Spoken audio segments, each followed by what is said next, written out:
பல்வேறு வழக்குகளில் கைது செய்யப்பட்டு தற்பொழுது திருச்சி மகிழா நீதிமன்றத்தில் ஆஜர்படுத்த அழைத்துச் செல்லப்பட்டிருக்கும் யூடியூபர் சவுக்கு சங்கர் மீது தொடர்ந்து மகளிர் ஆணையத்தில் புகார்கள் குவிந்த வண்ணம் இருக்கின்றன. இது தொடர்பான கூடுதல் விவரங்களை வழங்குவதற்காக இணைகிறார் எமது செய்தியாளர் சாலமன். வணக்கம்.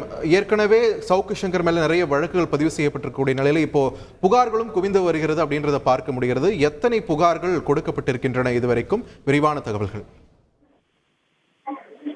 பெண் காவலர்களை இழிவுபடுத்திய விவகாரம் தமிழகம் முழுவதும் பெரும் அதிர்வலையை ஏற்படுத்தி வருகிறது. குறிப்பாக பெண் காவலர்கள் மத்தியில இது பெரும் பரபரப்பை ஏற்படுத்திய நிலையில இது தொடர்பாக தமிழகம் முழுவதும் பல்வேறு காவல் நிலையங்கள்ல பெண் காவலர்கள் மற்றும் பெண் அதிகாரிகள் புகார்கள் கொடுத்த வண்ணம் உள்ளனர்.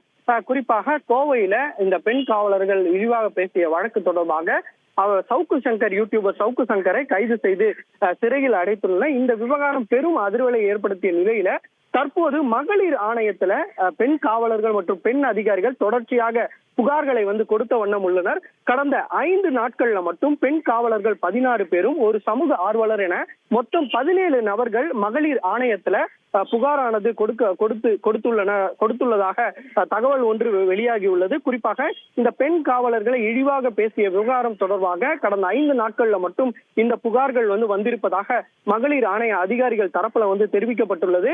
இந்த புகாரானது தொடர்ச்சியாக குவிக்கப்பட்டு வருவதால் மகளிர் ஆணைய தலைவி குமாரி தற்போது டிஜிபிக்கு இந்த கடிதத்தை பரிந்துரை செய்துள்ளார். குறிப்பாக சவுக்கு சங்கர் மீது சட்ட நடவடிக்கை எடுக்க வேண்டும் என அந்த கடிதத்துல பரிந்துரை கடிதத்துல குறிப்பிட்டதாக தெரிய வருகிறது. இந்த கடிதமானது தற்போது டிஜிபி சென்றுள்ளதால் டிஜிபி இது தொடர்பான பரிசீலனையில் ஈடுபட்டு வருகிறார். சட்ட நடவடிக்கை எடுக்கப்படும் எனவும் அவர் தரப்புல தெரிவிக்கப்பட்டுள்ளது.